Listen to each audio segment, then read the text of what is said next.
13 colonias. Entonces, hablar de las 13 colonias eran ciudades que habían sido fundadas ya mucho antes de su independencia, antes del año 1776, que estaban a posesión de algunas colonias de Gran Bretaña. Entonces, los que llegaron a habitar al norte de América, hoy día conocido como Estados Unidos, entonces eran muchos puritanos, habían grupos de la rama protestante, de los cuales trataron de imponer un modelo un poco diferente, ¿no? Y aún así veían la división que tenían de 8 estados del norte y 5 estados al sur. Entonces los del norte eran mucho más de burgueses, en el sentido más de industrias, y la del sur mucho más son de agricultura. Entonces había bastante esclavitud en esos tiempos. Entonces, esto lo vamos viendo un poquito más adelante. A ver qué pasó aquí. Muy bien. Entonces, ¿qué fue la independencia de las 13 colonias? Esta independencia de las 13 colonias, no confundir con tal vez con lo que ya conocemos la independencia de los Estados Unidos, como se menciona, ¿no? Ya que Gran Bretaña poseía grandes partes de las tierras de estas 13 colonias que se encontraban aquí en lo que conocemos como Estados Unidos. Algunos personajes importantes tomar de estas 13 colonias, hay muchos, ¿no? Muchísimos personajes, pero hemos provisto tomar 3 personajes importantes en estas 13 colonias. Uno de ellos conocido como George Washington, del año 1776, 75, 76, que va a ser un insigne para esta independencia. Fue nombrado comandante y jefe del ejército continental revolucionario en la Guerra de la Independencia. Otro personaje, Benjamin Franklin, fue uno de los padres fundadores, es decir, fue uno de los que firmaron la Declaración de la Independencia. Fue uno de los primeros en firmar la Declaración de la Independencia. Y otro como Thomas Jefferson fue el principal firmante de la Declaración de la Independencia. Entonces, algunos otros personajes más que lo vamos a ir viendo por consiguiente, tenemos ahora las causas. Las causas que motivaron a esta independencia de estas 13 colonias, vamos a ver algunas, como la carga excesiva de impuestos. La corona de inglesa, esa corona bien, digamos, bastante que quería controlar ese monopolio comercial a través del rey Jorge III. Entonces, este gobierno inglés trató de una u otra manera cobrar muchos impuestos y cuando querían canalizar mejor aquí en las colonias, puso gobernadores, de tal manera que ellos trataron de, digamos, controlar para que no haya venta a otros, digamos, de que estos habitantes de las 13 colonias no puedan eh, hacer sus comercios con otras ciudades, sino que ellos deberían controlar la corona inglesa, ¿no? A través del rey Jorge III, que nombró gobernadores, ya trataron de controlar. En estos puntos de tratar de controlar, lo trata de poner demasiado carga de impuestos. Ahora, ¿en qué contexto se da esta implantación de impuestos? Había anteriormente una causa, se había dado la guerra de los 7 años entre Inglaterra y Francia. Inglaterra había salido ganador, pero los costos excesivos, dice la historia, que había realizado, entonces trataba de recuperar con cobrar impuestos a sus colonias, ¿no? Y los que estaban en América eran pues justamente descendientes ingleses. Entonces ellos se ven molestos, estos criollos, se ven molestos con la corona, ya que le están cobrando demasiado impuestos, y eso creo que se dio una de las causas para que ellos también se levanten. Otra de las causas era que había leyes de navegación que prohibían navegar sin permiso de Gran Bretaña. Y obviamente ya le está haciendo un bloqueo, ¿no? Otro de los puntos importantes para ver, ya esperamos un momento, algo está pasando por aquí. Algo está pasando por aquí.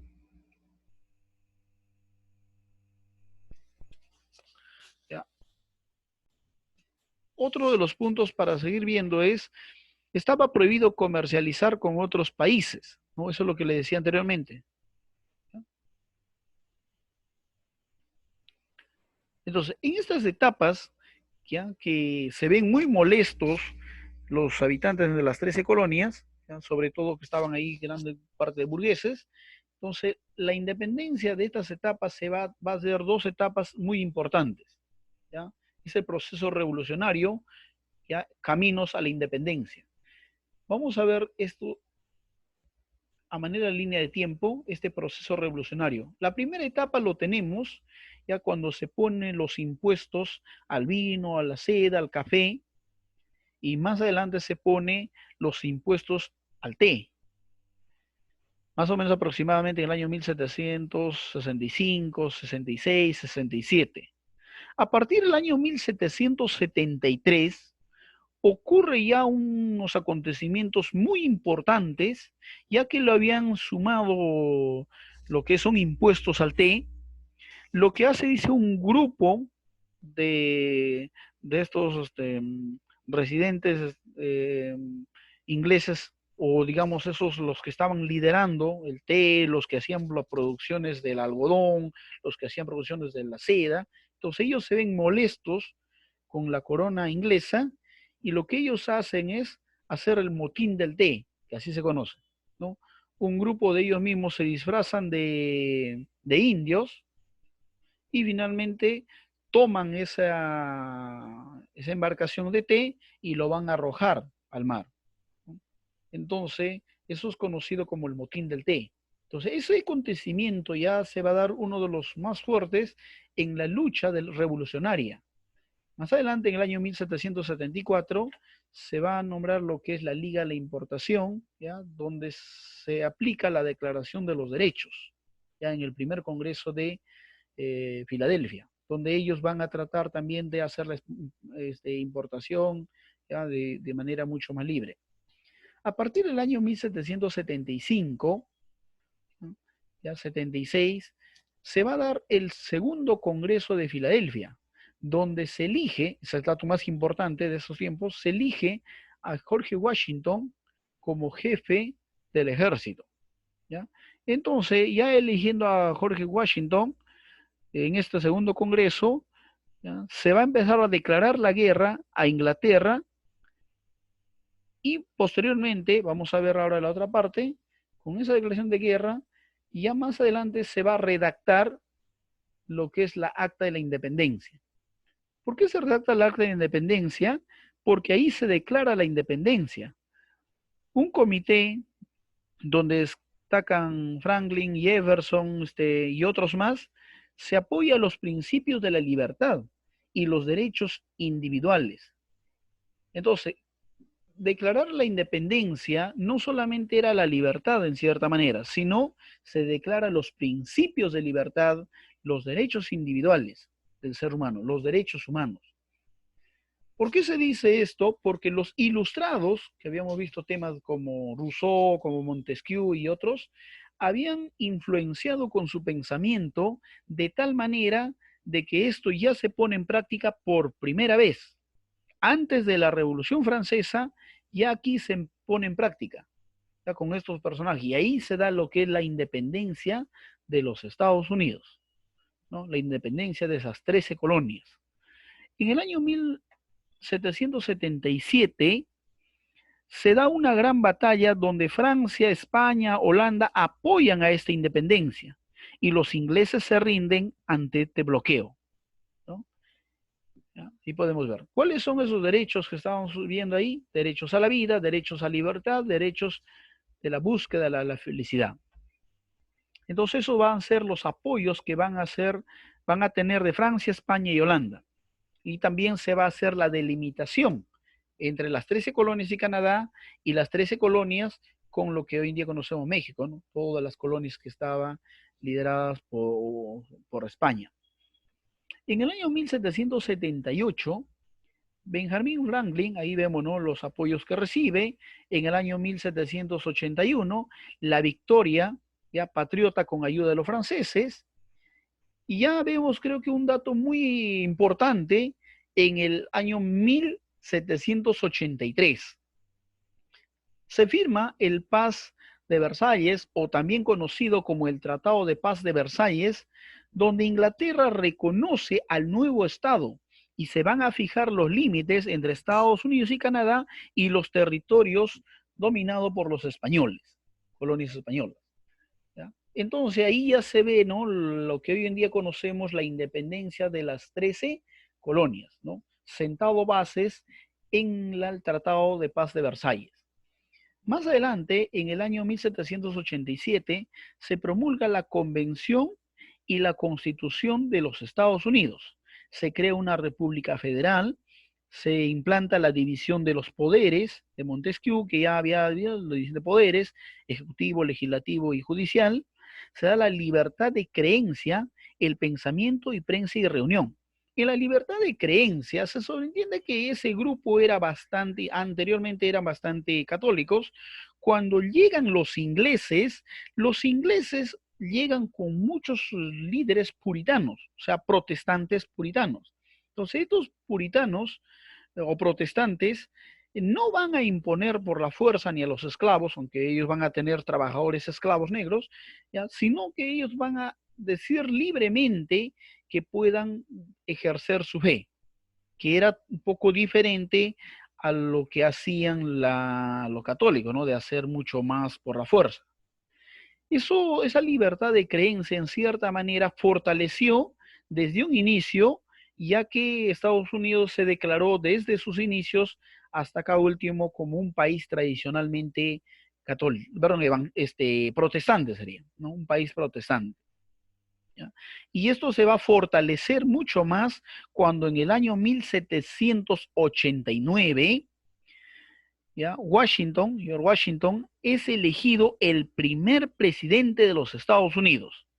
Y ahí ya se da una fortaleza más grande, ¿no?, del 79 en adelante, y ya para el 87 en adelante, ya hay una fuerza donde George Washington aprueba ya más adelante, en el año 1787, ya la Constitución de los Estados Unidos. Algunas consecuencias importantes que vamos a ver de esta declaración de la independencia de los Estados Unidos, ¿ya?, redactada con un acta del 4 de julio del año 76, ya conocido como el gran insigne al patriota, ya nacido en Virginia, destacado por su rectitud, patriotismo, pureza, espíritu laborioso. Estamos hablando en este caso de George Washington. Se enfrenta a los, digamos, a la corona inglesa, de tal manera que fue designado por el Congreso como el primer presidente, estoy haciendo un recuento, ¿ya?, y fue elegido también un segundo periodo. Entonces, este insignia y estas consecuencias que nos va a traer la independencia van a ser algunas importantes que lo vamos a mencionar. Resultó que por primera vez en la historia una colonia se independizaba, ¿no?, por primera vez en la historia. Siguiente, por primera vez se promulgaba una constitución escrita, ¿ya? Se promulgó, ¿ya?, la primera constitución escrita en la historia, mucho más antes del trato de lo que se conoció como la Revolución Francesa. Entonces la ilustración ya había cobrado vida en esos tiempos. Otro de los puntos, esos burgueses, ¿ya?, esa clase adinerada de que habían venido ingleses propiamente, ¿ya?, esa burguesía que estaban liderando, entonces comenzaron a liderar una moderna sociedad de clases, muy diferente, como República Federal. Y esto sirvió como inspiración para la independencia de para que se lleve a cabo primero la Revolución Francesa y después la independencia de Latinoamérica, ¿no?, y la independencia digamos, de las colonias españolas que se han tenido. Yo creo que eso ha sido algo muy fuerte a lo largo de la historia, ¿sí?, que ahí podemos ver. Posteriormente, Estados Unidos se convierte en una potencia y se va a sumar a esos grandes poderíos imperialistas, inglesas, francesas y muchas más, ¿no? Y de ahí vemos una gran potencia mundial que va a ser, y lo es todavía hasta el día de hoy, los Estados Unidos de América. ¿No? Conclusión. La independencia de las 13 colonias fue un suceso importante en la historia, ya que dio inicio a un nuevo expansionismo, una primera constitución escrita, ¿ya? Que va a ser inspiración para la Revolución Francesa, que va a darse como inspiración para que los países de América también sean colonias más libres, ya del dominio español y de otros dominios como el dominio portugués y otras más, ¿no? Pero asimismo también este país, ya conocido como el Estados Unidos de América, finalmente se va a convertir en un gran imperio, ¿no? Y se va a sumar más adelante a esos otros países imperialistas en búsqueda de materias primas. Ahí podemos ver. Yo creo que ahí vamos viendo. Ahora sí, algunas preguntas, por favor, que vaya a quedar pendientes. ¿Ya? Por favor, ahora sí, los vamos a dejar el audio